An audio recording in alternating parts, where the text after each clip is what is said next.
All right. Hello. Am I audible to all of you? All right. So we are live right now.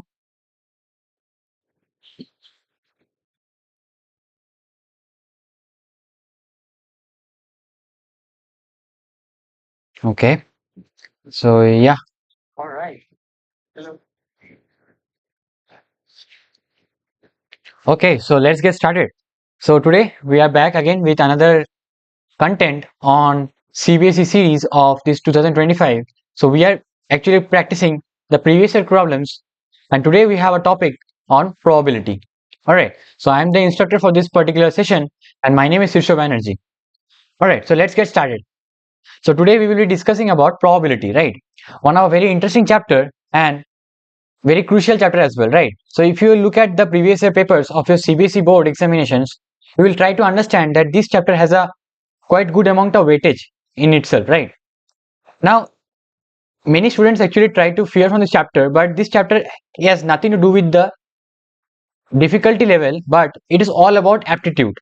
What I feel like it is more of like counting, right? So if you are good about in counting the number of cases and number of favorable outcomes, you are basically good to go with these questions. Okay. So in the today's session, we will be talking about of different techniques and methods we are basically using to solve the questions of probability, right? So my task will be basically to equip you with all the necessary skill set so that you are able to solve problems in an examination, right? So I hope you are all ready. Please give a thumbs up if you are all ready to.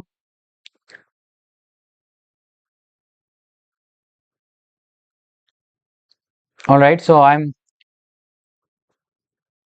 okay. So fine.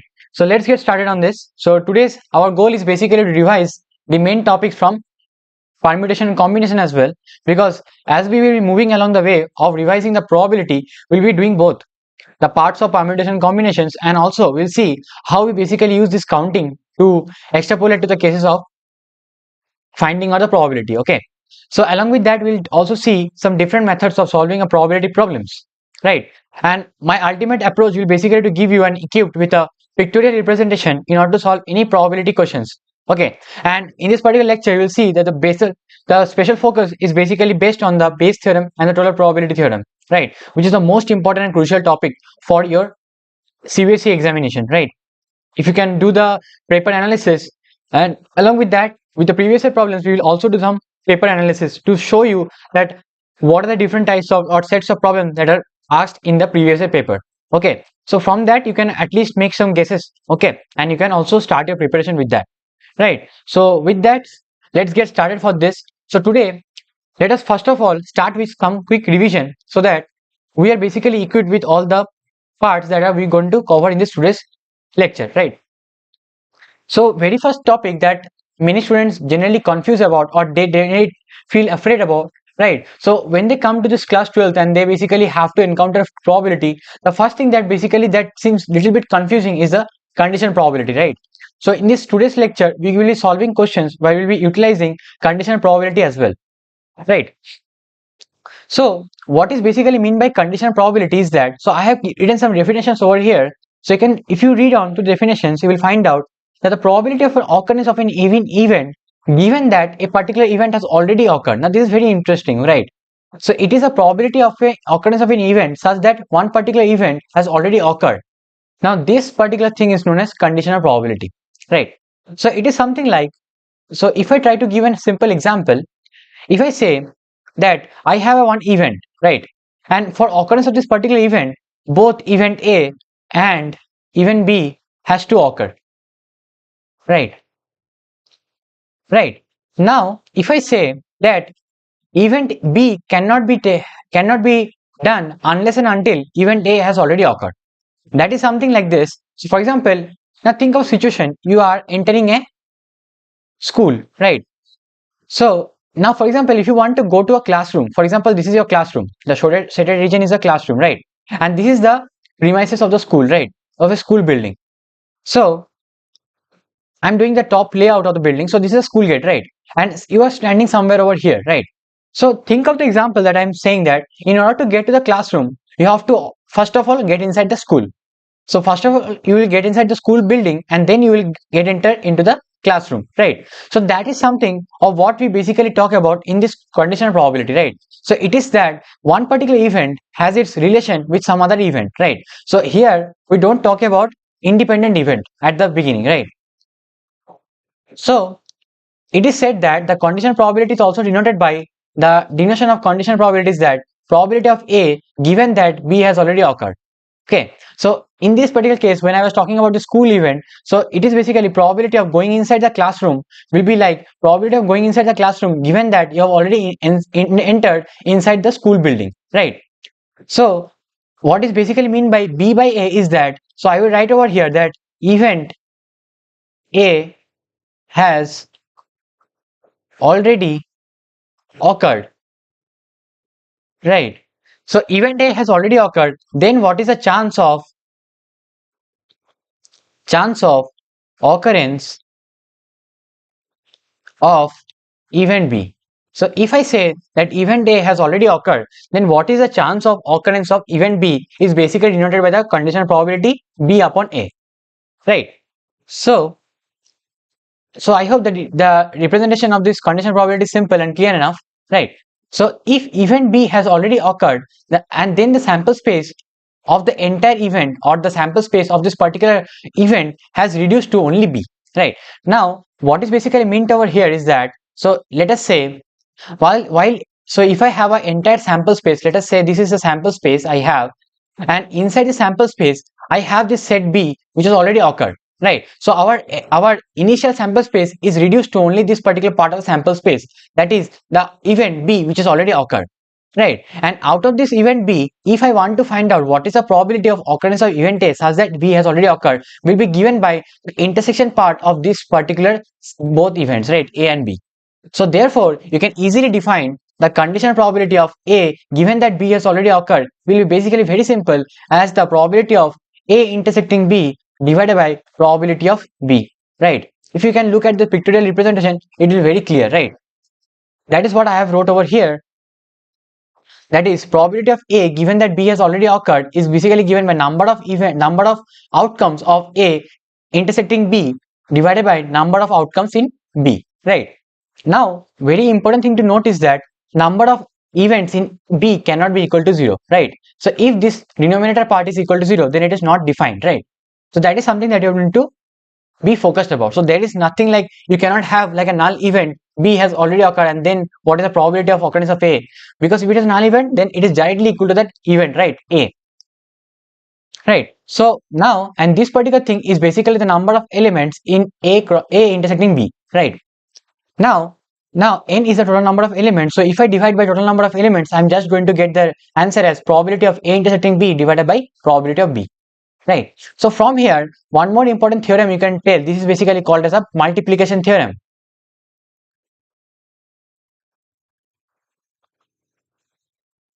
This is called as a multiplication theorem, right? That is what is said that we can equate probability of A given B has already occurred is basically given as probability of A intersecting B divided by probability of B, right?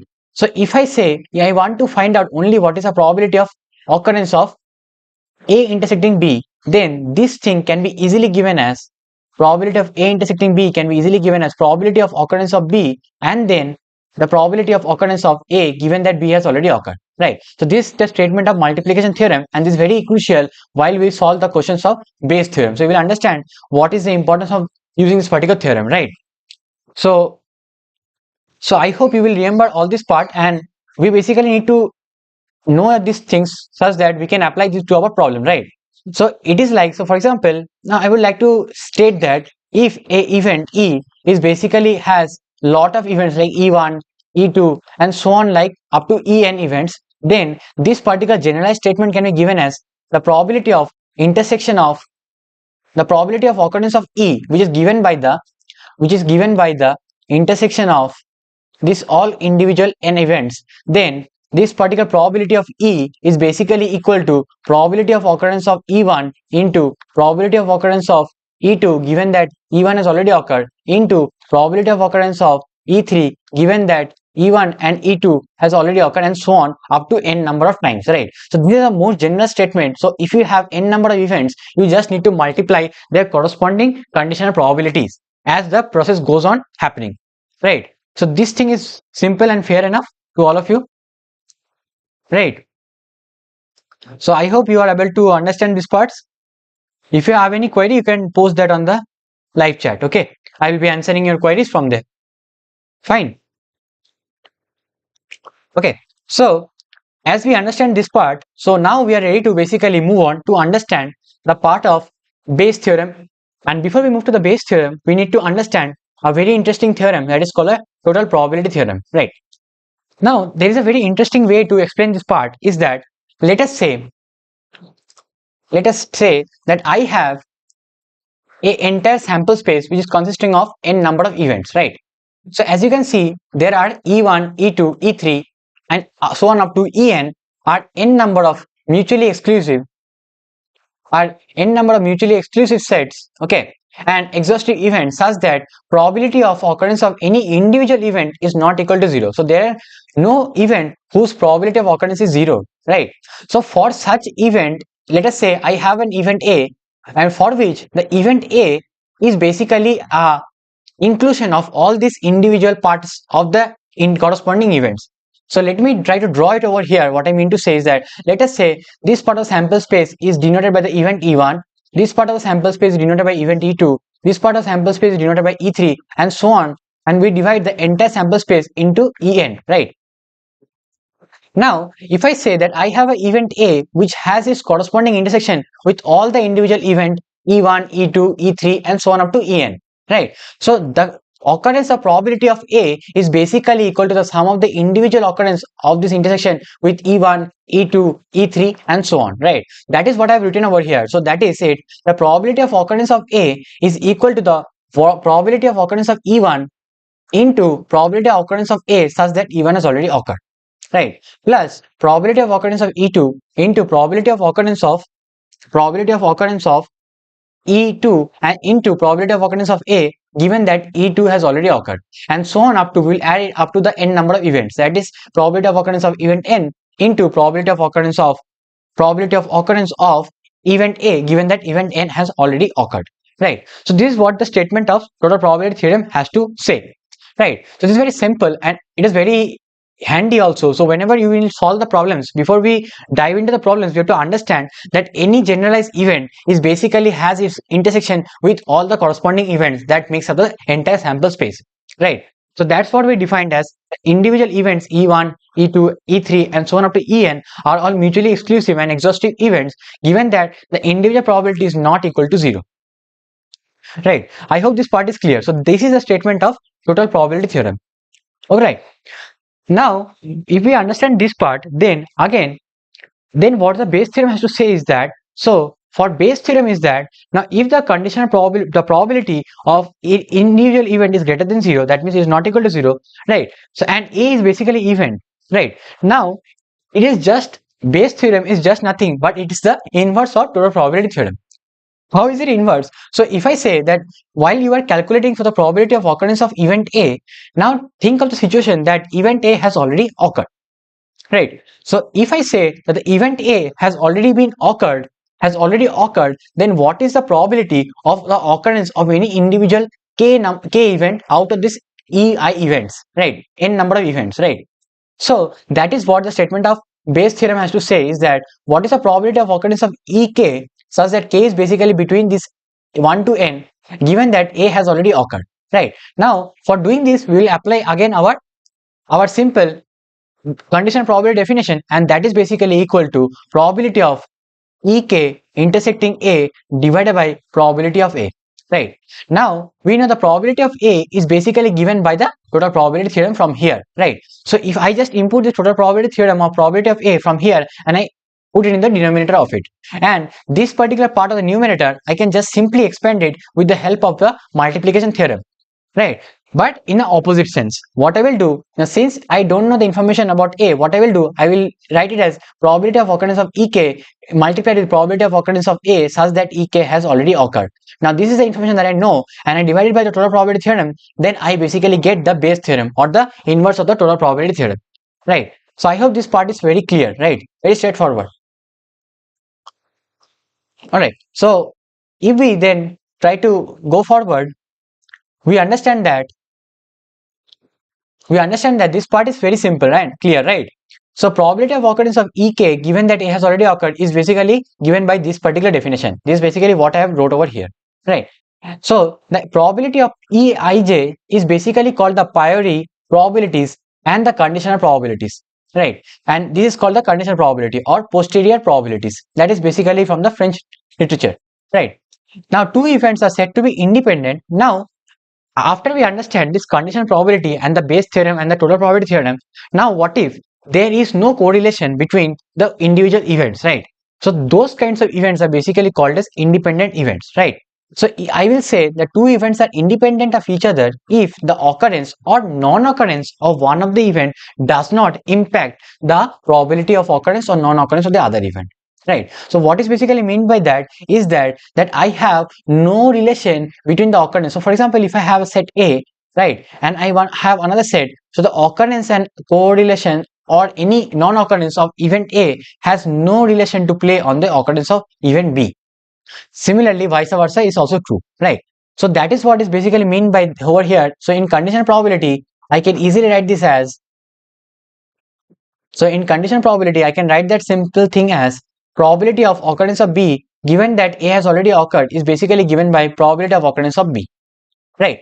Because A and B are independent of each other. So therefore, when an independent event are there, so if I say A and B are independent, right? So therefore, probability of occurrence of A intersecting B is simply given by probability of occurrence of A into probability of occurrence of B. That is what the statement of independent event has to say, right?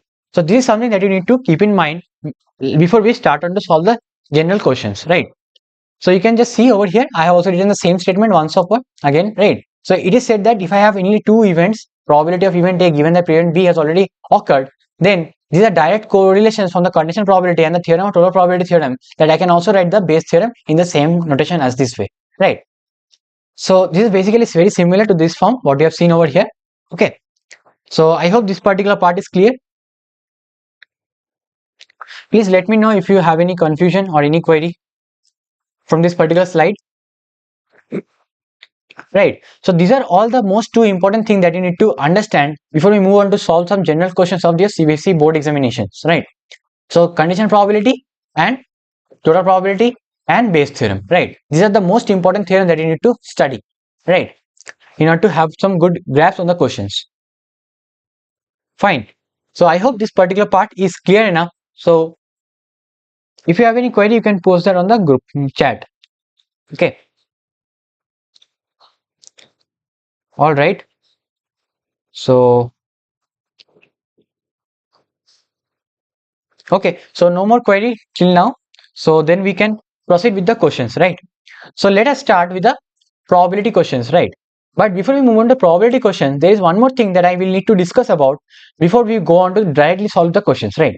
Because once we start the questions, you have to actually get the grasp upon all the topics, right?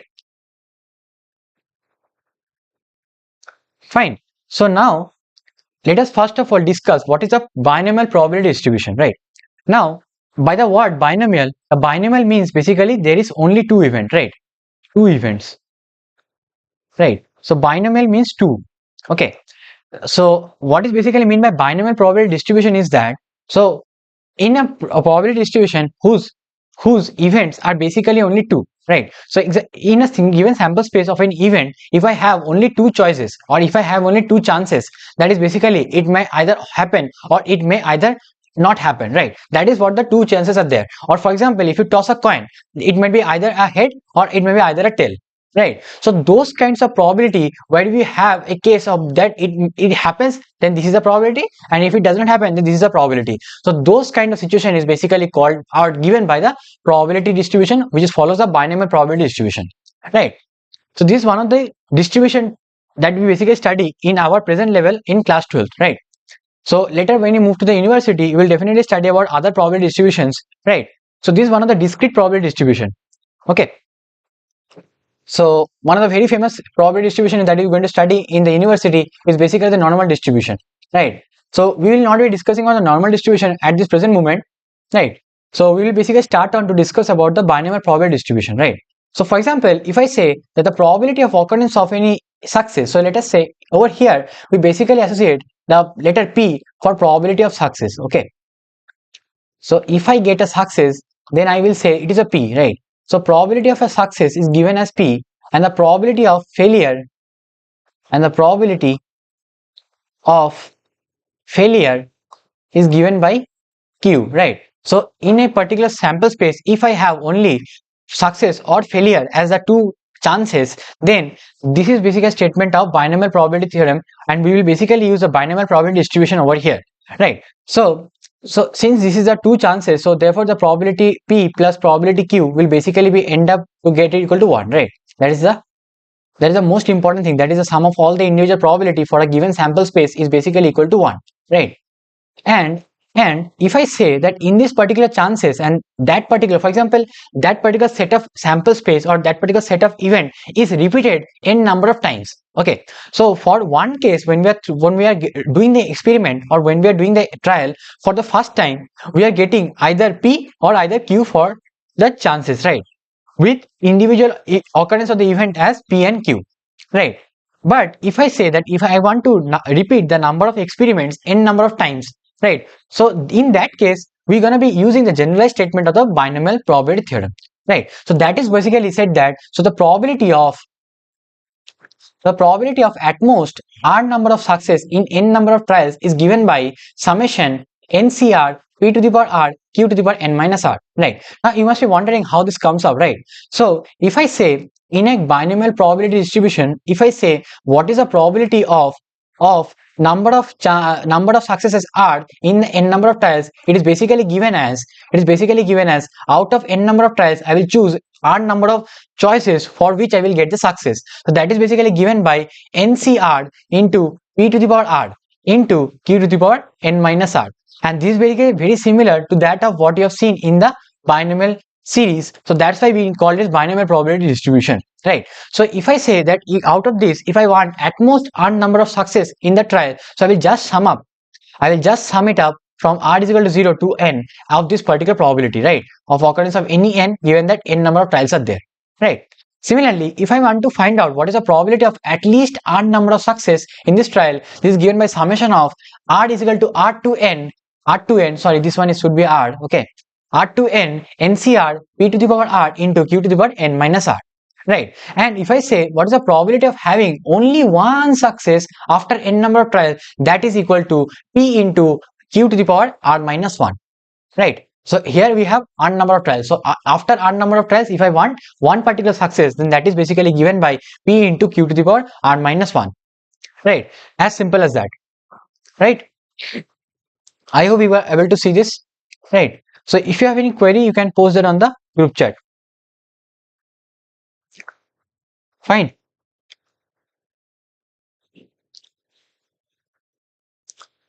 I think it's not visible part over here, so I'm writing it over here. So NCR p to the power r into q to the power n minus r. Okay, that's the given probability for r number of success and out of n number of trials. Okay, is that simple and clear enough, right? Okay, so after this, you have to also study our one more important thing. Some of the general properties about this binomial probability distribution is that a probability distribution spells out on how a total probability is distributed over several values of random variable, right? Now you must be wondering what is a random variable is, right? So let me quickly brief you about random variable. So for example, let us say I have an event E, right? So in event E, the chances of occurrence of the n number of, so for example, if I have n number of events, so I will generalize it, write it as EI as a given event. right? Now if I say that I want to find out the probability of a given case such that I will have a particular value from the total probability, I have number of intervals for which I want a particular value from that interval, and that particular work is done by the random variable, right? So we generally represent the random variable x. So the probability of a random variable becoming equal to some number x is basically given as some probability like p, right? So this is what the random variable has to do, right? So for example, if I say, let me take an simple example to illustrate this. Let us say if I roll a dice. So you know, if I roll a dice, okay, if I roll a dice, so there will be total of 6 outcomes, right? 1, 2, 3, 4, 5 and 6, right? So I'm calling it an outcome when whatever digit is coming on the top face of the dice, right? So in this case, if I say when I roll a dice, if I say that I have in 6 number of favorable cases, right? Now these are all discrete cases. In case of 5, when it is not discrete, it is continuous. In that case, the random variable plays a very crucial role. Okay, so we will see that whenever we see that this particular entire subspace is basically broken into discrete spaces, that is basically 1, 2, 3, 4, 5 and 6. These are the only outcomes or the possible outcomes that can happen when we roll a dice, right? Now if I say that what is the probability of getting the upper digit on the dice as 2, right? So that particular representation, what I'm going to do is basically called as a random variable. So if I equate the random variable to 2, then that probability is given by 1 upon 6, right? So there are out of 6 events, there are 1 chances of 2 as occurring. So 1 upon 6 is a given probability, right? As simple as that. So this is what the statement of probability is basically to do with it, right? So random variable is very simple thing that is basically to generalize the probability, right? So one more thing that I would like to tell you is that, so whenever you sum up all the probability given that random variable xi, so all xi's for xi up to n, right? So this particular value is equal to 1, right? So this is the case when we use a summation. This is only the case for discrete, right? And if we have a continuous distribution, so instead of the summation, we're going to be replacing it by an integral, definite integral, right? So that is basically given as something like integration of, so that is given by integration of all the interval from x is equal to minus infinity to plus infinity. So I would write like this. In case of if it is a continuous interval, then I would write like this: minus infinity to plus infinity. The probability, this is called the PDF function or probability distribution functions. The probability of occurrence of any given x I. So we don't write it xi because it is a continuous case. So I will definitely write it as x. Okay. But you will understand that this is basically the random variable, okay, into dx is basically given as 1, right? So this is basically the area under the probability distribution curve, right? So the entire area under the probability distribution curve is basically denote the total probability, and we know that the sum of all the probability in a given sample space is basically equal to 1, right? Now the next thing that we have to see is basically how to find out mean of any probability distribution, right? Now this is very interesting and very important. So in questions you will be, what we'll be seeing up is that in that questions you will be given a generalized probability distribution function in terms of a discrete function, right? And you will be asked to find out some random variable and mean, mode and median of that particular distribution, right? So that is very simple. You have to understand that we can easily find the mean of the any probability distribution as summation of pi xi divided by summation of pi, right? So since we know summation of pi is basically equal to 1, so this is basically given by summation of pi xi, right? As simple as that. And one more thing that you note also is that the variance. What is variance? So variance is basically, it is basically nothing but the sum of the differences, okay? It is the sum of the differences that we are deviating from the mean, okay? So we can also call this as the central tendency or the measure of central tendency. That is, we are measuring how much our data is dispersed from its mean line, how much the data is dispersed from its mean line. So it is given by summation of xi minus that mean into the probability of individual occurrence, and then if we sum it up, we are going to get the result. And don't forget to make a square of it, right? So it is a sum of the dispersion from the mean line, right? That is it. So this is basically given as simply as, so if you just simplify this part, so it is basically given as sigma square is basically given as summation of pi xi whole square minus summation of pi xi whole to the power whole square, right? So it is basically pi xi square minus summation of pi xi whole square, right? Is it simple for you? I hope this is simple, right? This is fairly simple, right? So if you have any query, you can put that on the chat. I am basically looking at the chats. Okay. Now, once we understand this, our next step is to understand that we already seen like this. So the probability distribution function for a binomial variate or a variable x is given as probability of occurrence of x equal to r is given as ncr p to the power r into q to the power n minus r. That's what we have seen, right? So here x equal to r is a random variable. So it is basically said that the number of r success in n number of trial is basically given by this particular distribution function, right? Also, we call this particular function as PDF or probability distribution function, right? Okay, now there is one interesting recurrence formula that occurs in case of this only, that is P of r plus 1 divided by P of r is basically given by n minus r by r plus 1 into P by Q, right? So this is very simple in order to calculate P1, P2, P3. So if you know P0, then we can easily calculate P1, P2, P3 and so on, right? It's very simple in case of recurrence relation. It's just nothing but if you just put P of r plus 1, so that is going to give you NC r plus 1, and if you divide by P of r, that is going to give you NCR, right? And this part is going to give you just P by Q, right? So this part, if you know the binomial properties, you can just write it as n minus r divided by r plus 1, right? So this part corresponds to the n minus r divided by r plus 1, as simple as that. Okay, so please don't forget this recurrence formula has a very interesting role to play. So whenever you will be solving questions of binomial distribution, you will see that if you know the p0 value, so which is basically known to us, so if you know the p0, you can easily find p1, p2, p3 and so on quickly. All right. Now, if for case of binomial probability distribution, the mean of the binomial probability distribution is given by n into p, and the variance of the binomial probability distribution is given by n into p into q. Okay, these are very interesting and very important. Please keep it remembered for your 1-marker problem in your CBSE. Okay. Now, one more thing that you also keep in mind is that if I say that p represent the percent chance of success in any venture, and m represent the number of represent sum of only what he will receive in case of the success, then his expectation or expected value is basically given as p into m.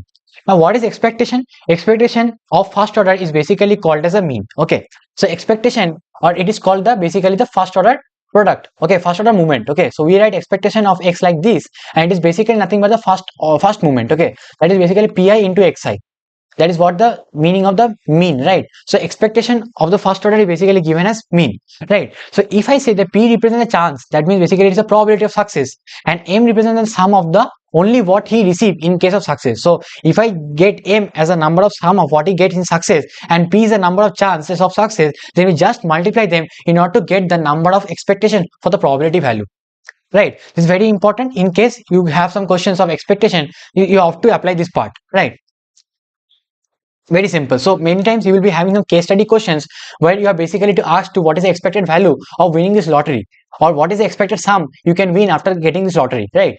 So for example, if any lottery, if you win, it is 100 rupees, and if you lose, you have to end up giving 10 rupees, right? So winning is a profit of 100 rupees and losing is a loss of 10 rupees. So finally you have to do some analysis and tell me what is the expected value you are going to get after you do certain number of calculations, right? But those questions are really interesting and they are really applicable for your real life as well, right? So you can definitely think of to apply that in your real life also. Okay, so with this part, we are basically equipped with to move to the problems, right? So very first problem we have with us is basically from the CBSE 2024. So the question says that if the probability of occurrence of, now this is a question of conditional probability. Now whenever you will have this question, so first one is the it's a 1-marker problem. So whenever you will have these questions, first of all, write the given relation. Okay, write the given relation. So the given relation is that the probability of occurrence of event A, given that B has already occurred, is given as probability of occurrence of A complement given that B has already occurred. Now I would like to talk about something about the complementary function. Like A test is basically called as a complementary function. So what is complement? So for example, if in a given sample space, if I have set A as the only event, so if I say the probability of occurrence of the set A probability of occurrence of set A is given as small a. So therefore, if I need to find what is A complement, that is basically what is not included in A. So it is a complement of A, right? So that is basically given by 1 minus A, right? As simple as that. So in this problem, it is said that the probability of occurrence of A given B has already occurred is basically given as probability of occurrence of A complement given that B has already occurred, right? So we'll first of all try to analyze this problem in by doing some geometry. Okay, so in many problems of probability, it is also advisable to basically do it by Venn diagram. Fine. If you have any question, you can put that in the chat. I'm just looking at you.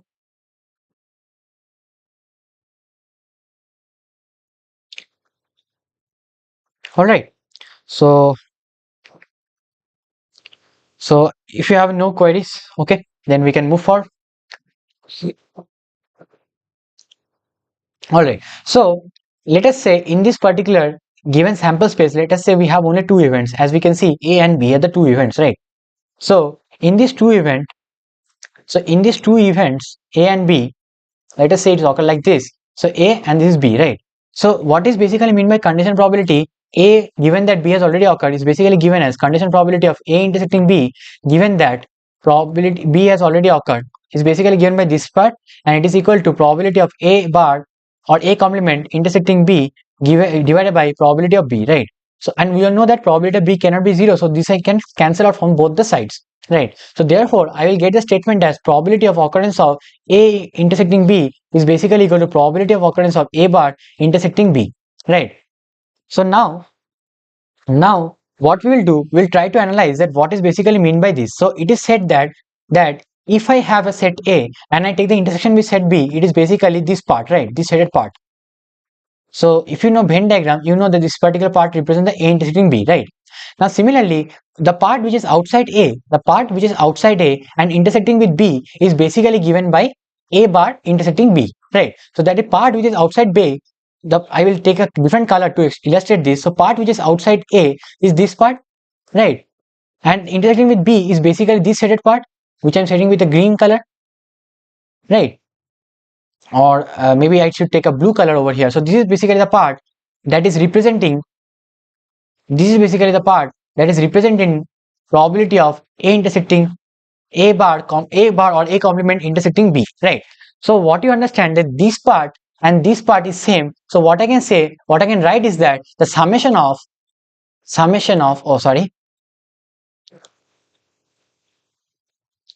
so I can write this as probability of A union B, A intersecting B plus probability of A complement intersecting B is basically nothing but it is the entire set A or event A. So I will write it as equal to probability of event B, right? So from here I have know that these values and these values are equal. So therefore I can just sum it up and I can have probability of A intersecting B as equal to half times of probability of B, right? So from here I'll get the option number C as the right answer to this particular problem. Okay, so you can see that this is basically the right option to this particular problem, right? Very simple straightforward problem. Okay, I hope there was no confusion in this, right? Please let me know if you have any query. So this process was really simple, right?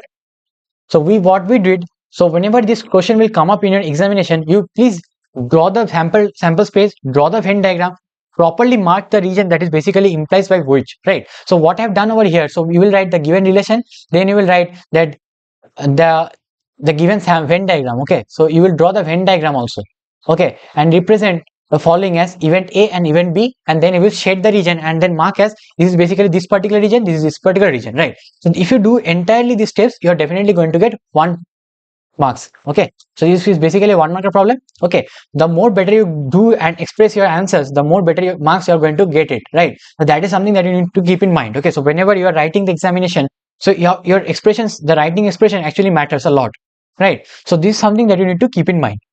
All right, so with this, let's move to the second problem, and this is a plus 2 marker problem. What we can see over here, so it's a 2 marker problem. So if we try to analyze the problem, so we will see that we are provided with two given sets, okay, or two given events. So it is said that E and F, so you will write it like this: events E and F are two independent events are two independent events such that probability of occurrence of event E bar or E complement is basically given as 0.6, and the probability of intersection, the occurrence of E union F is given as 0.6. Right. Now, if we try to recall from our initial classes of set theory, so what we see that we know that number of elements in set A, since we are having E and F, so let us write E and F only. So number of elements in set E union F is basically given by number of elements in set A plus number of elements in set F minus number of elements in set E union intersecting F, right? So if we just divide by total number of elements in sample space, all the summation, then it is basically nothing but I get the probability of E union F is basically equal to probability of E plus probability of F minus probability of E intersecting F, right? Now, since I have these E and F are the independent events, so I can easily write the probability of E intersecting F is basically given as probability of E into probability of F, right? Simple and clear. So it is basically like that, right? Now I can replace this part with this. So I will get this as probability of E plus probability of F minus probability of E into probability of F, right? So from here, if I know probability of E complement is basically given by 0.6. So from here I can easily find the probability of E is basically given as 1 minus 0.6, which is basically equal to 0.4, right? Now I have to find out what is the probability of F, right? So our F is basically the unknown over here. I know the value of probability of E, I know the value of probability of E union F, right? So I will just equate this. So from here, if I just simply solve this, so if I just simply solve this part, right? So from here, I will get the probability of probability of E union F is basically given as 0.6, right? So if I just simply solve it, so I will get, so from here I will just get, so I'm just subtracting this probability of E over here, right? So this is basically, I will get 0.2 is basically equal to probability of F, and if I take probability of F as common, so I will get 1 minus probability of E, right? And that 1 minus probability of E is already given as 0.6, right? So from here, so I'm erasing this part of the solution over here, okay? So I'm just continuing it over here. So from here, so I will get this as 1 upon 3 is basically the probability of F, right? So I will get a probability of F as 1 upon 3. Now, if we just look at this particular part of the question, if we look at the probability of E complement union F complement, this is nothing but the statement of De Morgan's theorem, that is basically given as probability of probability of probability of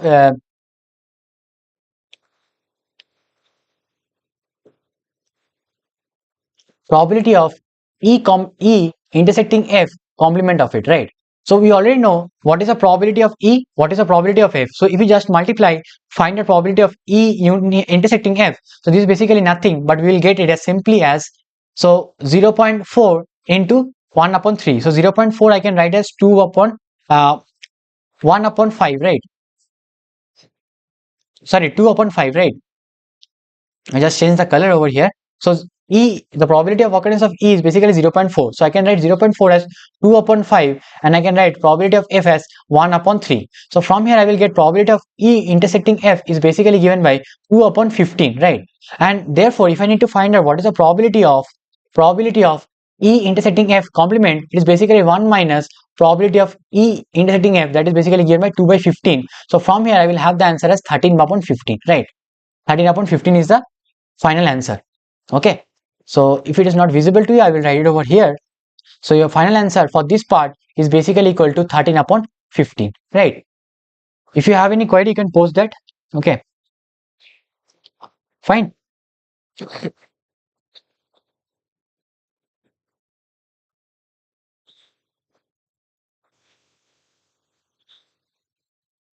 Okay, please tell me if you have any query. I hope this part was simple and straight, clear enough, right?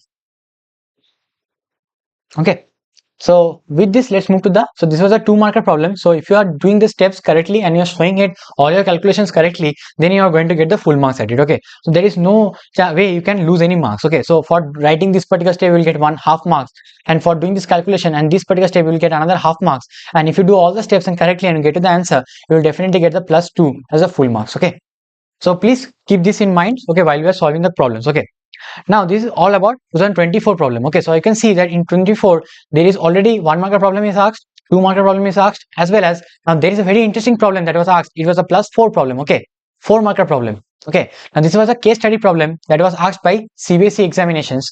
Okay, so if we just try to look at the problem, right, it is basically a problem of Bayes theorem, right, as well as total probability theorem. Okay, so please try to analyze the problem first of all.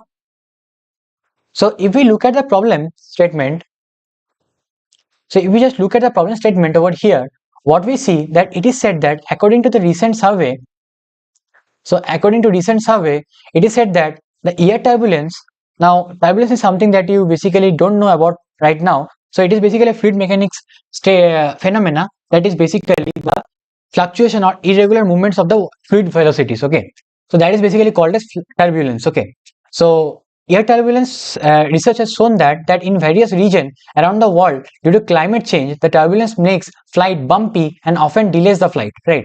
So that generally cause the movement in the flight. Okay, so turbulence generally cause a difficulty in flight movement, right?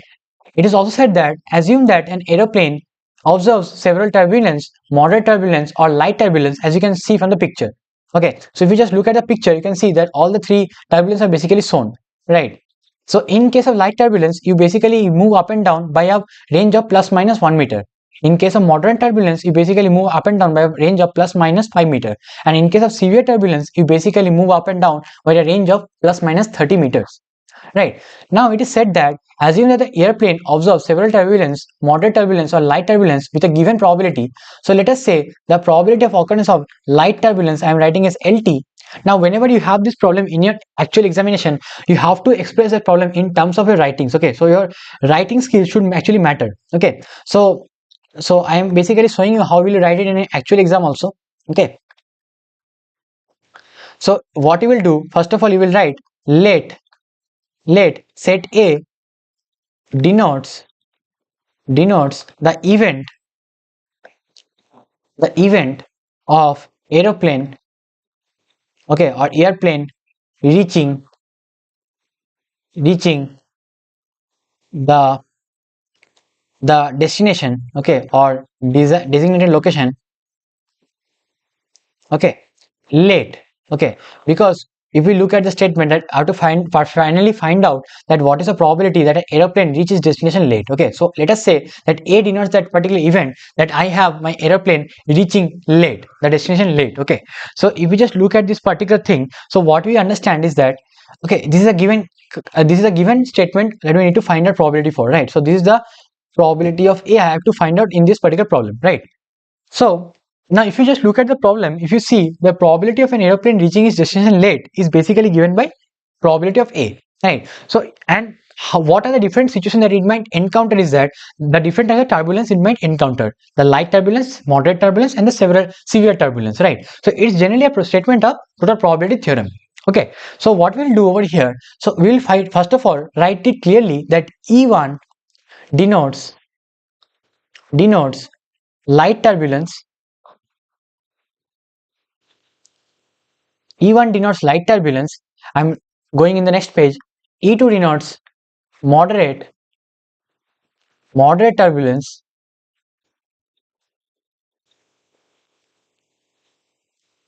Okay, and E3 denotes severe turbulence. Okay.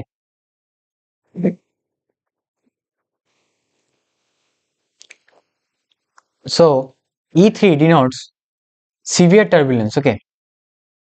Now we have the individual probability of the individual occurrence of the turbulence, that is P of E1 is given as the probability of occurrence of individual turbulence is that since we have in a particular movement or destination of its flight, there are only 3 chances of occurrence of this turbulence, right? So it might either encounter light turbulence, or it might encounter moderate turbulence, or it might encounter severe turbulence, right? So all these E1, E2 and E3 stand equal chances. So therefore probability of E1 is basically 1 upon 3, probability of occurrence of E2 is basically again 1 upon 3, and probability of occurrence of E3 is again 1 upon 3, right? Now it is also said that the probability of given the aeroplane getting late, given that light turbulence occurs, is basically given as, so if you look at this, so for light turbulence, it is said that for light turbulence the airplane gets late by 17%. So I can write this as 17 upon 100. Okay. Now the probability of the flight getting late, given that the turbulence is moderate, is basically given as 37%. So that is 37 upon 100, right? And the probability of the flight getting late, given that the turbulence is significant, that is basically given as 55%, right? So we have all the given condition probability and the respective probability. So therefore your total probability, so you will write it over here. So whenever you are writing for the examination, please mention it clearly. So total probability theorem, so you will write by total probability theorem, we can write probability of A as probability of E1 into A given E1 plus probability of E2 given into probability of A given E2 plus probability of E3 into given probability of A given E3 has already occurred, right? This is a statement of the total probability theorem.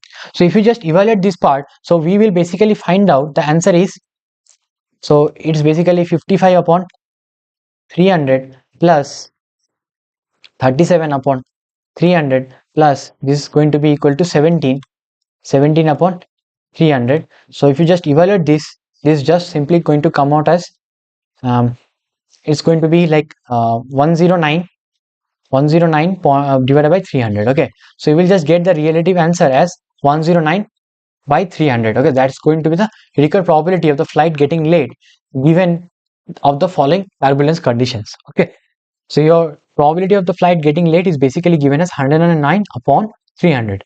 Okay, so I hope this part was simple and clear enough. Please let me know if you have any query.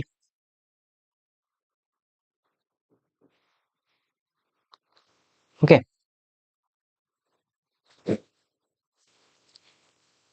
all right, so I hope this part is straight away clear, right?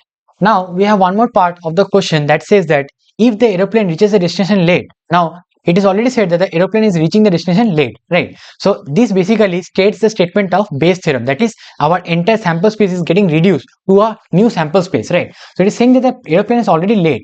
So then find out the probability that it was due to the moderate turbulence. So you have to find out then what is the chances that as the plane is already late, so what was the chance that it is basically because of the moderate turbulence. So that basically means that this is a problem of the Bayes theorem, right? So if we try to, so we'll write over here, so by Bayes theorem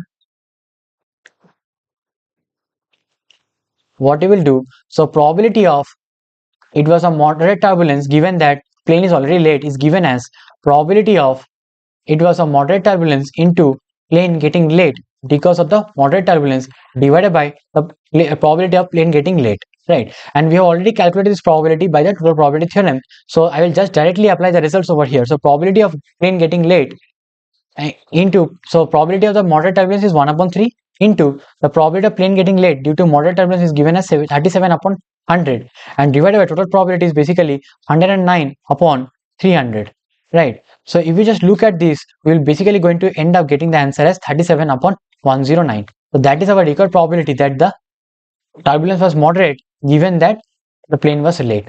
Okay, so this is basically what the statement of Bayes theorem is. So we just easily got the answer from here. Okay, so whenever it will come up for your CBSE examination, please don't forget to mention all the steps clearly. Okay, so the better the way you write and express, the better you have the chance of getting or attracting the examiner. Okay, so I hope this part is clear enough, right? So this question was a case study problem. So if you're writing all the things clearly, if you're mentioning the statements, if you're mentioning the events properly and explain correctly, and you're doing the writings by writing all the formulas, right, total probability theorem, by writing the formula of the Bayes theorem, you're going to get full marks in this, and that is basically +4. Okay, So if you do all the steps properly and correctly and you get the final answer, the answer was very simple, right? So there was not much of calculations. The thing was that is basically the way you express the answer and you try to understand the question, right? That was all about it, right? So this was all about the case study problem, right? So you can understand how crucial is this particular type of problem is, right? Let's now move to the next problem we have with us. Okay, now this next problem is basically a problem of random distribution of probability, right? So I already told you that whenever I have a probability distribution function, like PDF is basically called a probability distribution function, and it is generally represented as P of random variable equal to some value X, right? So we will have some probability as Pi, right? Now for the given sample space, if I add up all the probability, I'm going to get the answer as equal to 1, right? So that is what the total probability, that is a statement that what we understand, that if we have a discrete probability distribution and you sum up all the probability, you're going to get the answer as 1 or unity, right? So therefore I will do the same over here. So probability, summation of probability of X equal to small I for all i's is basically equal to 1, right? Now if you look at the random variables, so the random variables can take only values x1, x2, x3 and x4, right? So there are only four possible outcomes for the random variable, right? And it is said that 2 times the probability of x equal to x1 is basically equal to 3 times the probability of x equals to x2, right? And it is basically also equal to probability of x equal to x3, and it is equal to 5 times the probability of x equal to x4, right? So if you just look at this, we can write it is basically equal to some p. Let us say it is equal to some p e. Okay, now so from here I will get, therefore probability of x equal to x1 is basically equal to p by 2. So probability of x equal to x2 is basically equal to p by 3, and the probability, this small p. Okay, if you have any confusion I can change the letter also, right? And probability of x equal to x3 is basically given as p, and the probability of occurrence of x equal to x4 is given as small p upon 5, right? Now we just need to add up and equal to 1 in order to get to this value of the unknown p, right? So if we just add it all up, so we will get, so this part you will just calculate it, will get it as p by 2 plus p by 3 plus p by 5 is equal to 1, right? So you just try to sum it up. Okay, so I'm doing it over here. So you just sum it up. It is going to be,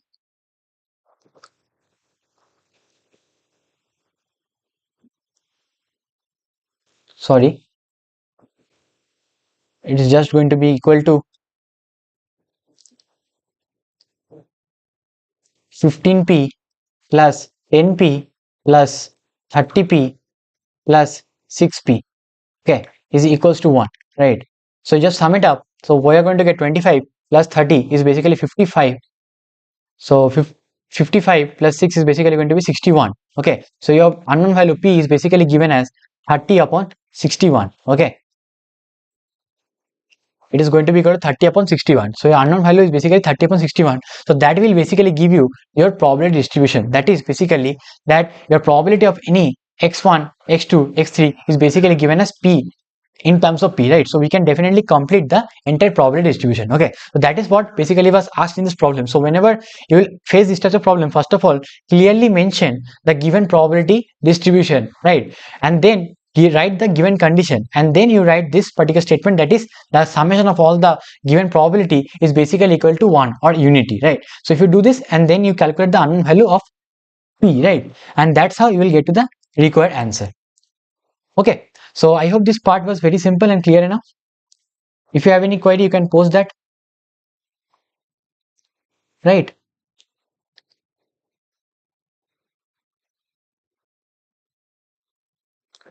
Okay, so I'm waiting for your comments.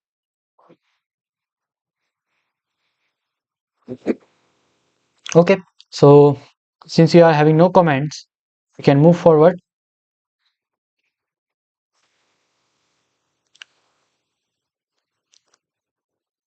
All right, so this part is clear enough, right? Let's now move to the another problem of a random variable or discrete random variable. Is that again we have given the probability distribution function as some k, 2k, 3k and 0, right? If it is equal to k when x is equal to 0, x equal to 1 it is equal to 2k, and x equal to 2 it is equal to 3, and for elsewhere or for other cases it is equal to 0, right? So first of all, you have to find out the value of the unknown, right? It is very simple. Again, what I said, that the summation of all the given probability in a given sample space is basically given as, so here I will be basically from starting from xi, starting from x equal to 0 to all the values up to n, right? So what we'll see, that the sum of the first three parts for x equal to 0, 1 and 2 is basically going to be equal to 1, right? Because other probabilities are all 0, so this particular thing should be equal to 1, right? So from here I'll get the value of k as equal to 1 upon 6, right? Very simple, straightforward problem. Okay, this was a 1 marker problem from your CBSE 2019 paper. Okay, so as you can see over here, the problems are very simple, right? So these are the type of problem that also comes or get very repeated handily, right?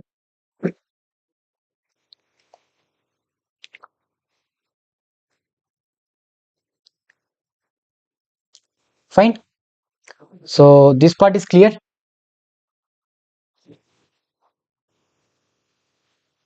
So if you have any query, please ask me.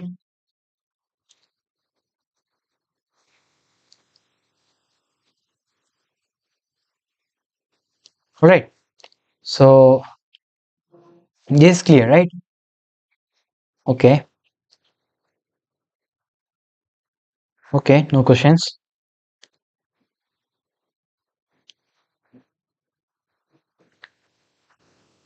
Okay. I'm waiting for your comments. Okay. I don't know why I'm not able to see it. Yeah. So, okay. So this question was simple and clear enough. I hope everybody got it. So the questions that you can see, that it also got repeated in 2021-22 session, right? So the same type of problems are basically asked repeatedly, right? So you can see the concept is simple. It is basically summing up all the probabilities to get the answer equal to 1, right? That's what we are doing, right? So if you just follow the same process, you will definitely get the answer easily, right? Okay. All right. The next problem we have with us is basically a questions where we have to analyze that about the conditional probability. Okay. So you can look at this, a probability question from 2014 paper. Okay. The question says that, so now these type of problems are basically generally solved easily by drawing the particular situation. Okay. So what I would suggest to all of you is that whenever you encounter these problems in your examinations, try to mention the given statements first of all. Okay. So it is said that a bag is there.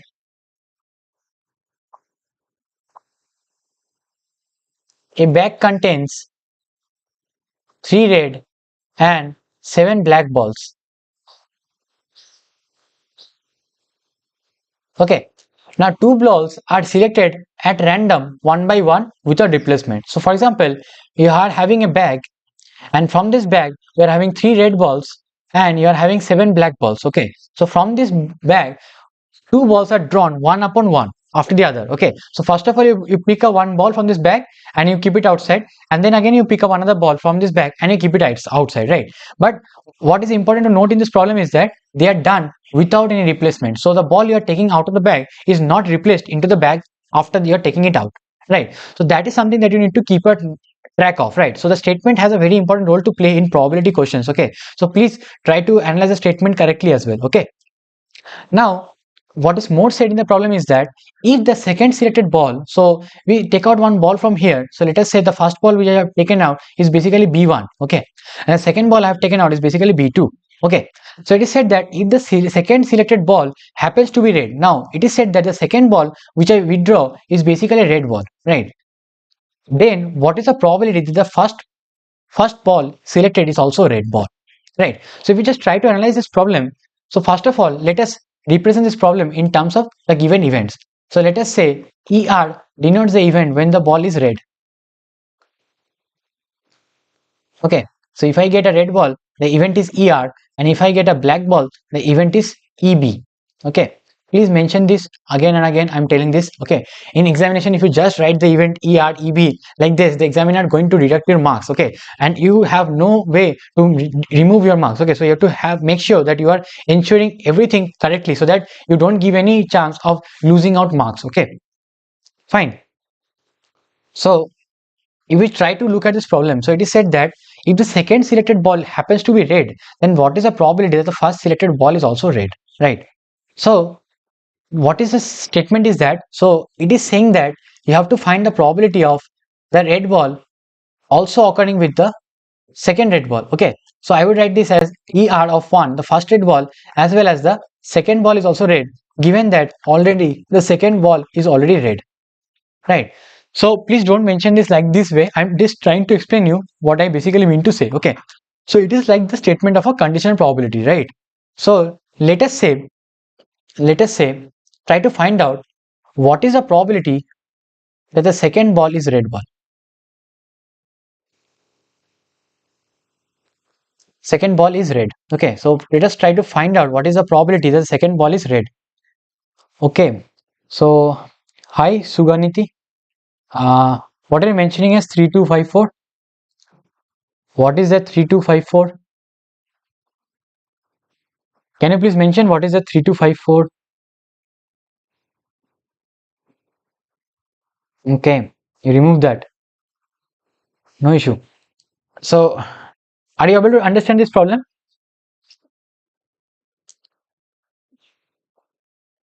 Can you please try to do it by yourself and tell me like what do you think what should be done over here? Yes.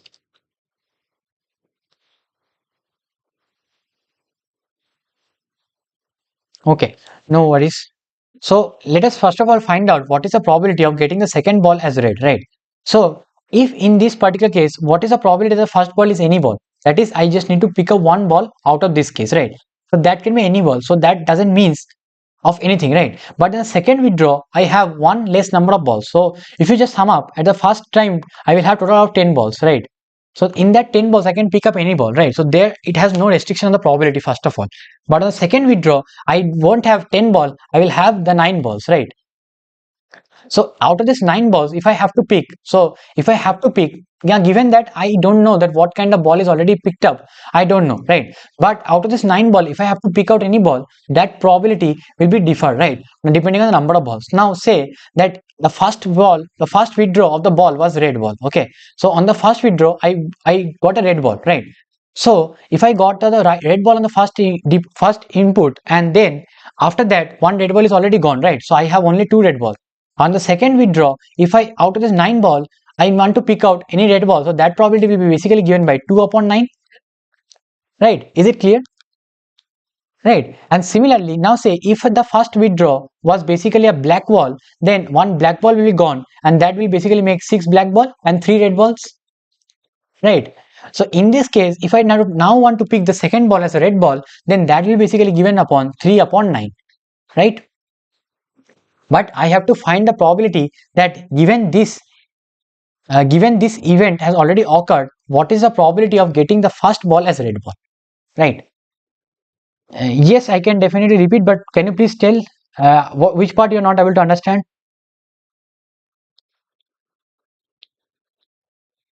Can you please mention which part you didn't understand?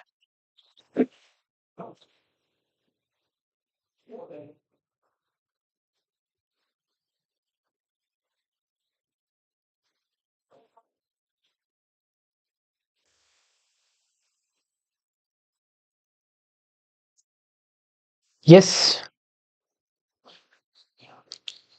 yes. Any parts you are not able to understand? Can you tell me which part is not clear?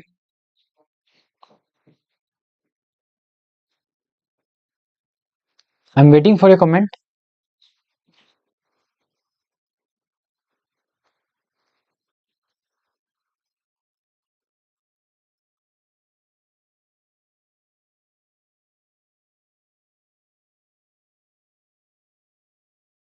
Okay, so proceeding further. So therefore, from here, if we just try to analyze this problem, it is said that now I have to calculate the first selected ball should be a red ball, given that already I have got a red ball on the second draw, right?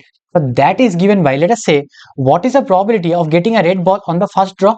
So if I want to get a red ball on the first draw, the probability is basically given as 3 upon 10, right? That is the probability of getting a red ball on the first throw, right? Now, the probability, now I have to find out that the probability of, so let me clearly mention this. So this is basically ER is the event of red ball and EB is the event of black ball, right? So I have the probability of ER, I have the probability of the second draw as second draw. So what I should write is as basically ER2, given that already the first draw is a red draw.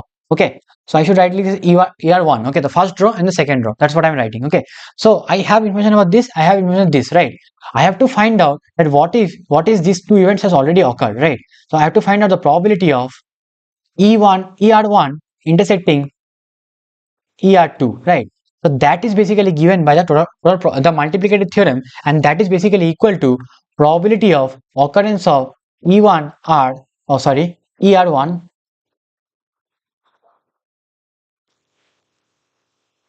this probability of ER1 into probability of ER2, given that ER1 has already occurred. Okay, so if you just do this, carry out this calculation, it is going to be 3 upon 10 into 2 upon 9. So this is basically going to be equal to 1 upon 15.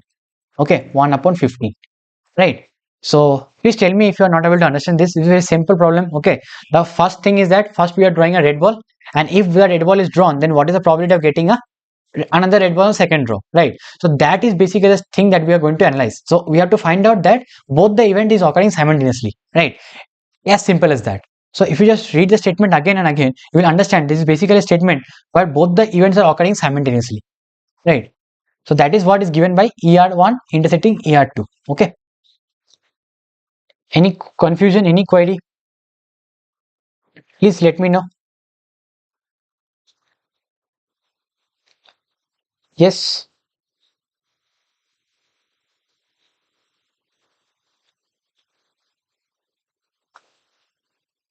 is it clear, or do I need to repeat it again? Just let me know once. Is it clear, or do I have to repeat it again? This is fairly simple, right? If you just try to analyze this, you will get it. Okay, it is nothing difficult to in it. Okay,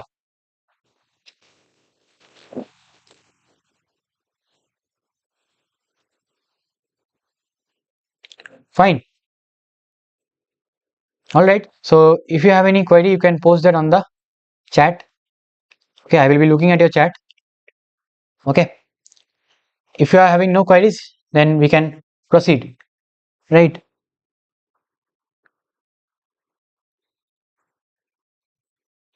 Okay, I guess this red color is not visible, right? So this is what I wrote, like in the first draw you are getting the ball as B1, in the second draw the ball is basically B2, right? So we are basically finding out that given that the first ball is red ball and then the second ball is also red, so that's what I wrote over here. I hope this part is clear right now. Okay,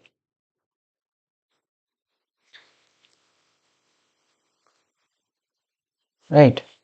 Okay, fine. So then can we move further?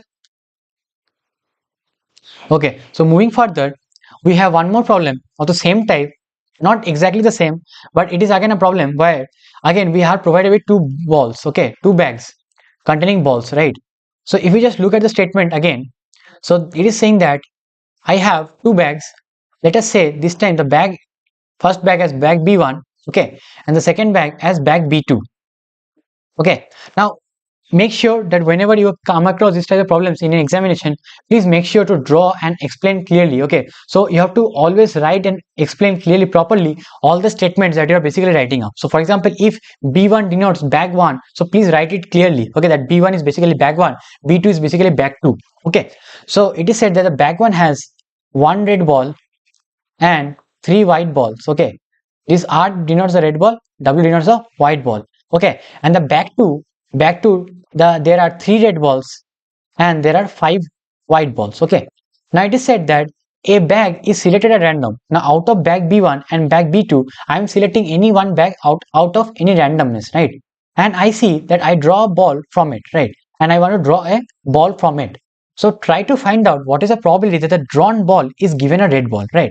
So again, if you look at this thing, that it is said that you're doing one thing and doing another thing simultaneously with that, or you're doing another thing with respect to that, you are doing another one more thing, right? So it's kind of a statement of total probability theorem, right? If I try to explain you, so it is that you can get red ball if you choose bag 1 and then you choose the red ball, right?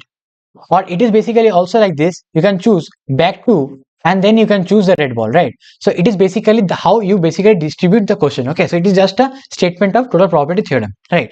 So if you just look at this and let us clearly write it down.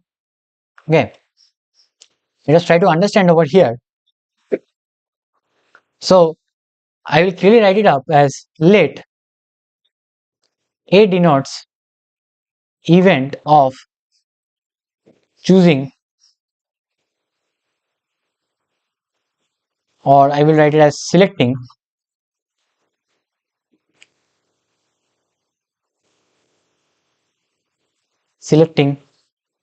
bag B1, right? So A denotes the event when I select bag B1 and B denotes the event of selecting bag B2, right? So if I have two cases, so out of these two cases, these are the only possible choices. Either I will go for bag 1 or either I will go for bag 2, right? So I have only two choices, right? So the probability of choosing bag 1 is therefore equal to half, as well as the probability of choosing bag 2 is again half, right? So we have two cases of this particular sample space, right? Now if I tell you that, let us also write one more thing over here, is that let ER denotes event of getting red ball and EW denotes event of getting white ball,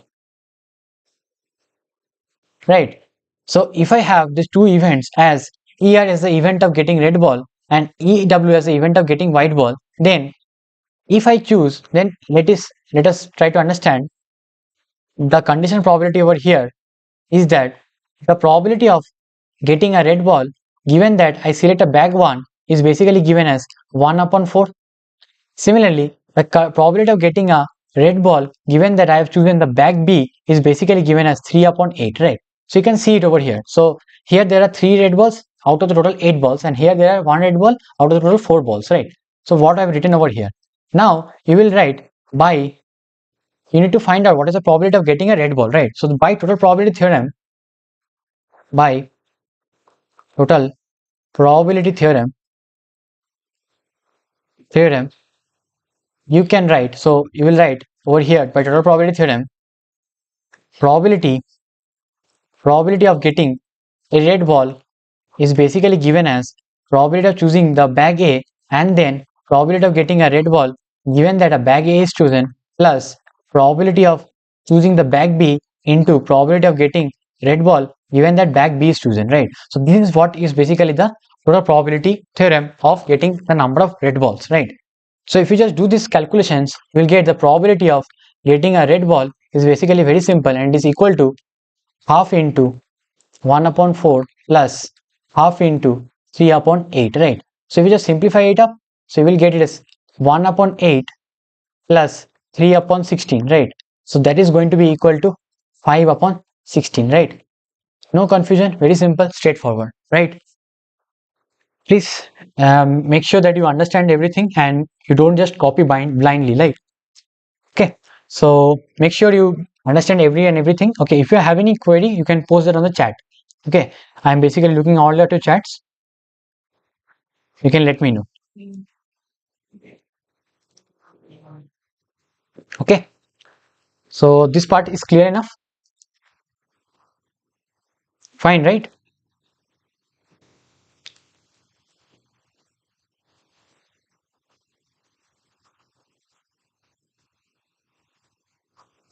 Okay, so then let's move forward. So this is clear enough and we can then proceed with the other questions, right?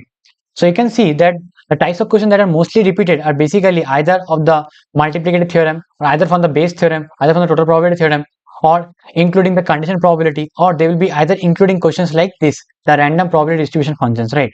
So please don't forget to practice all these parts preferably. Okay, now if you have any query, you can definitely put that up in the comment section as well. Okay, I can try to help you out with these problems. Okay.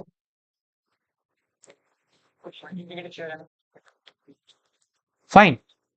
So with this, let's move to the next problem. Now the next problem is an interesting problem. It is said that we are having two events, okay, given given A and B are are independent events. So I have given A and B are the two independent events, right? So why it is so whenever we have an independent event, so please don't forget that probability of A intersecting B is therefore given as probability of A into probability of B, right? So if we have any two independent event, then in that case you will always have it as probability of A intersecting B is given as probability of A into probability of B. As simple as that, right? Now now it is also given that, so please mention in a problem that whenever whatever givens are given, okay, so the given statement is that probability of A complement intersecting B is basically equal to 2 upon 15, and probability of B in A intersecting B complement is basically given upon 1 upon 16, right? So if you have this all information, you have to find out what is the value of probability of A and probability of B, right? So there are multiple ways to solve the problem, but what I would recommend and suggest is that you can also try to solve the problem by using the Venn diagram, right? So let us try to analyze it by doing a Venn diagram analysis, okay? So in the given sample space, I have two events, event A and event B, right? These are event A and these are event B, right? So if we look at over here, so what is basically mean by A complement union B is basically this part, right? So I will be using some different colors. So I will be using blue color. This is the part. This is the part of A complement union, intersecting B, right? This is A complement intersecting B. And similarly, I take a green color over here. This part denotes this part denotes A intersecting B complement, right? So if you just look at it, it's basically the entire A union B except this part, right? So this part I will represent by blue color except this intersecting part, right? And this part is nothing but the A intersecting B, right? So if you just look at this, so if you just add up all this, you will just get the union of it, right? Right. So now what I will do in order to solve this problem is that I need to find out what is the probability of A and what is the probability of B, right?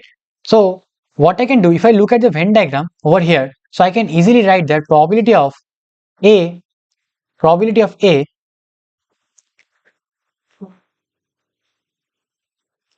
probability of A is given as probability of A intersecting B complement plus probability of A intersecting B, right? So I know that probability of A intersecting B complement is given as 1 upon 6, and plus this part is of independent probability, so I can write a probability of A into probability of B, right? So I will have this as my first equation.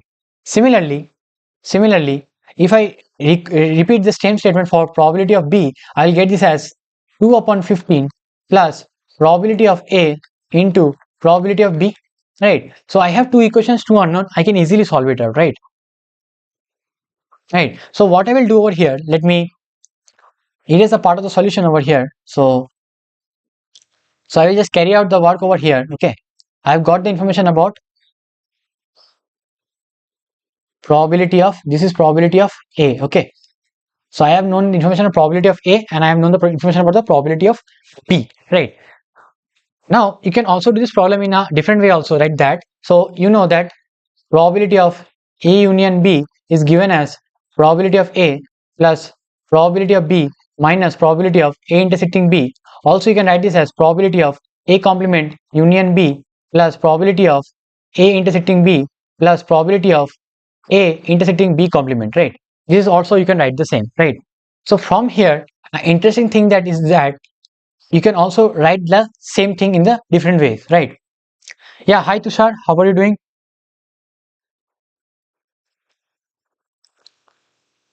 Yeah, hi Tushar, you have any question?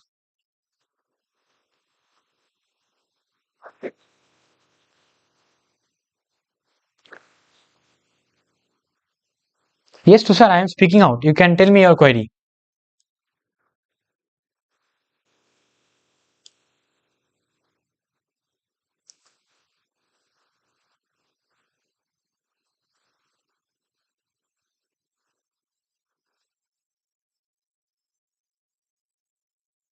Okay.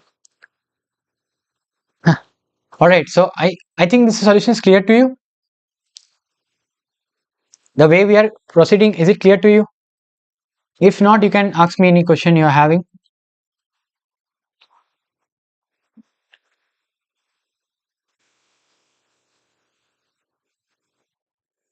Is it clear to you?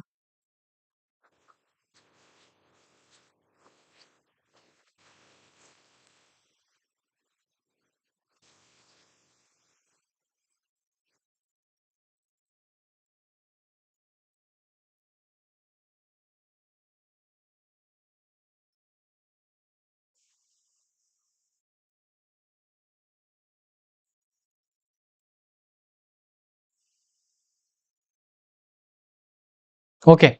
So okay, fine. So proceeding further, so what you can do, you have two equations and two unknowns. You have the unknowns as P of A and P of B, right? And you have the two equations involving P of A and P of B, right? So you can just simply solve it out. What I would suggest is that you can do this P of A, you can just put P of A into this particular equation and you can solve for it, right? So from here, you will basically get the one unknown in terms of the other, right? So that is what I basically prefer to do over here, right? So can you please quickly do this and tell me what's the answer you're getting? What is the answer you're getting? Can you please let me know? Anyone?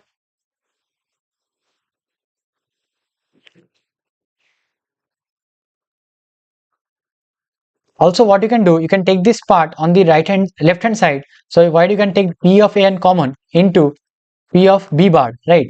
P of A into P of B bar, because 1 minus P of B is basically P of B bar, right? And that is basically equal to 1 upon 6, right? And also from here, you can write this as P of B into P of A bar is equal to 2 upon 15, right? That is also, you can do it, right?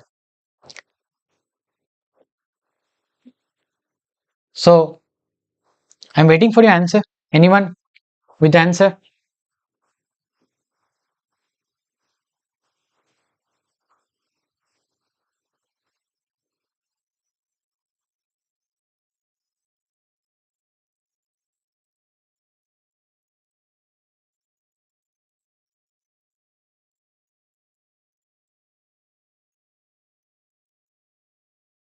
Is it clear to all of you?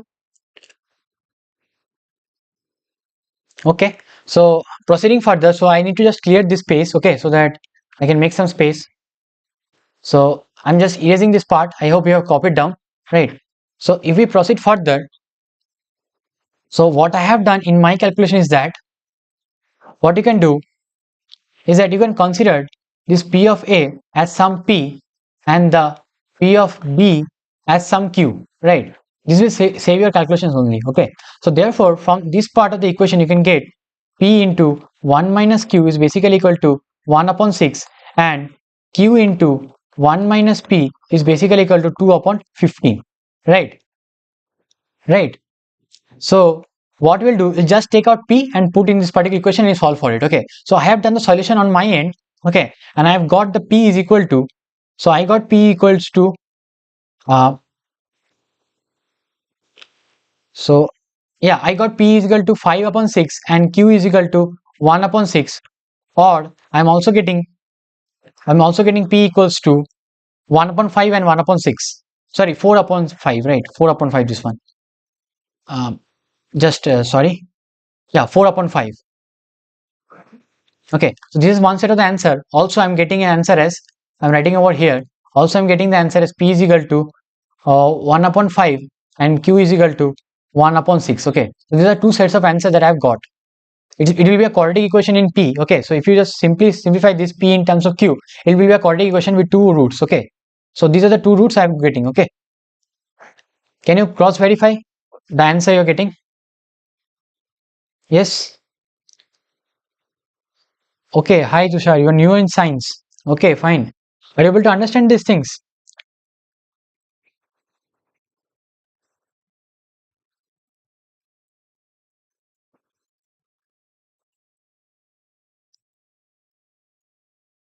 Speak in Hindi, sir. I don't know English. I'm extremely sorry to know that, but I'm more comfortable in speaking English than in Hindi.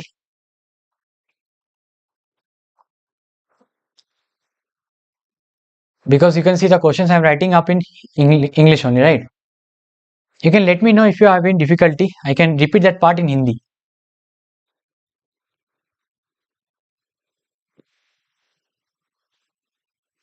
ठीक है,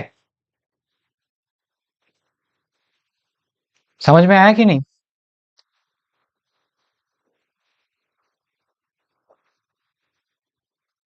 Okay, so proceeding further. So this question is simple and clear enough. So please practice modern types of questions so that you are basically familiar with the questions when they come up for the exam. Okay, so you can see the independent of events also is a very hotspot questions for the CBSE examinations, right? So please don't forget to miss out on this problem. Okay, fine. ठीक है, आगे बढ़ते हैं. So the next problem we have with us is basically again the similar type of problem, but here we don't have to calculate the value of the probability. Rather, probability value is already given to us. We just have to calculate the value of the unknown. Okay, so very simple problem and a similar type of problem that is basically I've already discussed over here, right? So if you just try to solve these problems on your own, you can definitely easily get up the answer. Okay, so let me show you the part of the solution how you are going to proceed. Okay, again you are basically given two choices of boxes, that is box B1 and box 2 or box B2. Okay, whatever you say.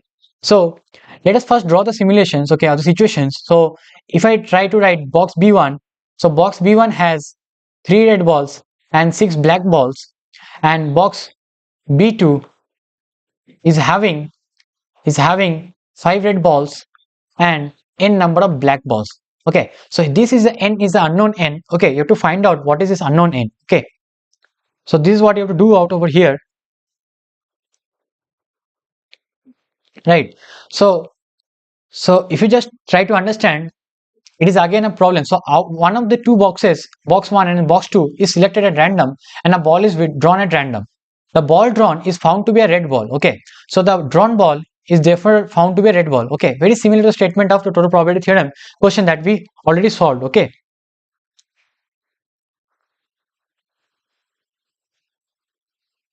okay, Tushar. Yeah, so this is very similar to the problem that we have already seen, that we have to basically find out the probability of getting red ball. But in this problem, the probability of getting the probability of the red ball is basically already given as 3 upon 5. Okay, okay, it is probability that this red ball comes out of this box 2 is 3 upon 5. Okay, all right, sorry for the this part. This basically said that the probability that the red ball is drawn and the probability that this particular red ball, so once you do this experiment, you are finding out that the ball you are drawing is basically a red ball. Okay, and after the red ball is chosen up, that particular ball is found to be coming out from box 2 is given, the probability is given as 3 upon 5. So I will write like this. So what is the probability given over here? The probability of getting a red ball from bag 2, given that it is already a red ball, right? So I will write like this, B2, and getting a red ball from here, given that already I am getting a red ball, and that particular probability is given as 3 upon 5. Okay, so it is more of like becoming the statement of Bayes theorem, right? So if you just try to analyze it, so probability of getting a red ball can be easily given as probability of choosing bag B1 and then probability of getting a red ball given that bag B1 is chosen, plus probability of choosing a bag B2 and into probability of getting a red ball given that bag B2 is chosen. So if you just evaluate this from here, you will get a total number of probability of getting red ball is basically given as half into 3 upon 9 plus half into 5 upon n plus 5, right? Now it is said that you have to find out that the in the next bag, so the probability of getting red ball from the bag 2, given that the already a red ball is withdrawn, right? This is basically given as probability of choosing bag 2 into probability of getting red ball given that bag 2 is chosen divided by total probability of getting a red ball, right? And that is mentioned as 3 upon 5, right? So if we try to proceed this by the ways of Bayes theorem, so please write the statement clearly in your examinations. Okay, the ways how you are approaching the problem. Okay, so from here you will get the probability, the required thing is basically given as, so the probability of bag B2 into probability of getting a red ball such that the bag is B2 is basically given as 3 upon 5 times the probability of getting a red ball. So okay, R for the red ball, yeah. So now this is basically equal to half into 5 by n plus 5 is basically given as 3 by 5 into, this part is given as half into 3 upon 9 plus half into 5 upon n plus 5, right? So now we just need to simplify and evaluate, okay? So from here you will definitely get to the value of n, okay? As simple as that. Anyone got the answer of n? Anyone got the answer of n?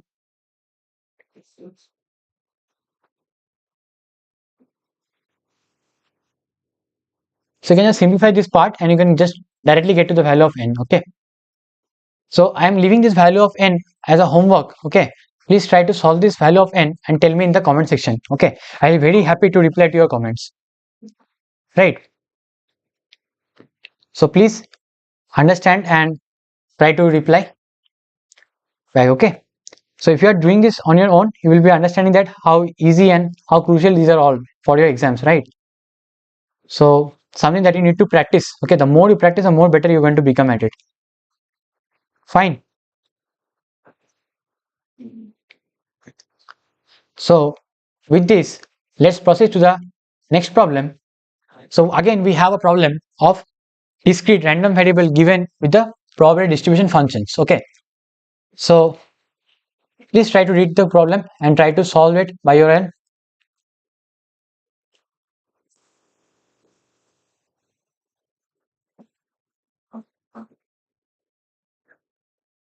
Try to solve this one. We have few more problems with us, right? Simple problems are there only, okay?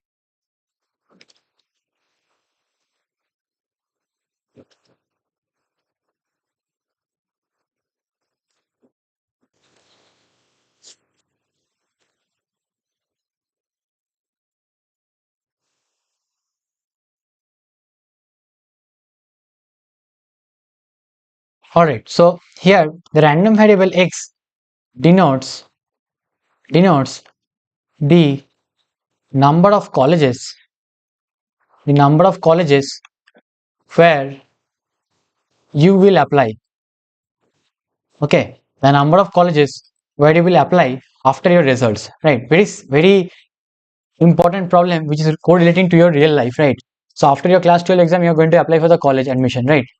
So this x denotes the number of colleges you are going to apply after your results, and p equal to x denotes the probability of getting admission, okay? Probability of getting admission, probability of getting admission, okay? And that is basically given by the following probability distribution function as, right? So it is given by the following probability distribution function as the given, right? So what we can do, we can just simply sum up all the p of xi for all i's from 1 to up to infinity, right? It is infinite discrete cases are given, and that is basically equal to 1, right? So we just sum it up, you are going to get it as 1, right? So from here you will get the unknown value of k, right? So if x is equal to 0, then it is 0, and if x is equal to 1, it is equal to k, right? So I should write x I 0, okay? So k plus, so k plus, now x is equal to 2, it is basically equal to 4k, plus x equal to 3, it is equal to 2k, and x equal to 4, it is equal to k, and this is basically equal to 1. So from here, if you just sum it up, you are going to get it as k is equal to 1 upon 8, right? So from here you will basically get the value of the constant unknown, that is k, and that is basically equal to 1 upon 8, right? Now it is said that once you find out the value of k, what is the probability that you will get admission in exactly one college? So getting probability of admit that into exactly one college is basically given as, so the first statement that is basically over here, the first answer to this problem is basically probability of x equal to 1, okay? So what is the probability that I will get admit into exactly one college is basically given as probability x equals to 1, right? So if you just look at this, this is basically given as p of x equal to 1, and that is basically equal to k, right? And that is basically equal to 1 upon 8. As simple as that, right? So first part is simple. Now if you look at the next part, it is said that what is the probability that you will get admission into at most 2 colleges? At most 2 colleges. That means probability of getting admitted into at least no college plus probability of getting admitted into 1 college plus probability of getting admitted into 2 college. Okay, so that is what is meant by at most 2 colleges. At least you will get at least, and at most is different. Okay, at least getting admitted in 2 colleges is different from at most 2 colleges. At most is max to max 2 colleges.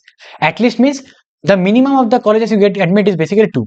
Minimum of it is 2, but at most is maximum of it is 2, right? So this second part is basically equal to k plus 4k, that is equal to 5 upon 8. Okay, and the last part, if you see that getting admission into at least 2 colleges is basically given as probability of x equal to 2 plus probability of x equal to 3 and plus probability of x equal to 4 and so on, right? So you can, this is also equal to, so this part will be equal to 4k plus 2k plus k, that is equal to 7k, and the ultimate answer is going to be equal to 7 by 8, right? 7 by 8. Okay, right.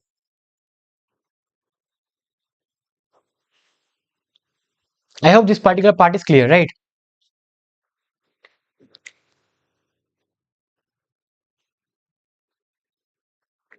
Fine.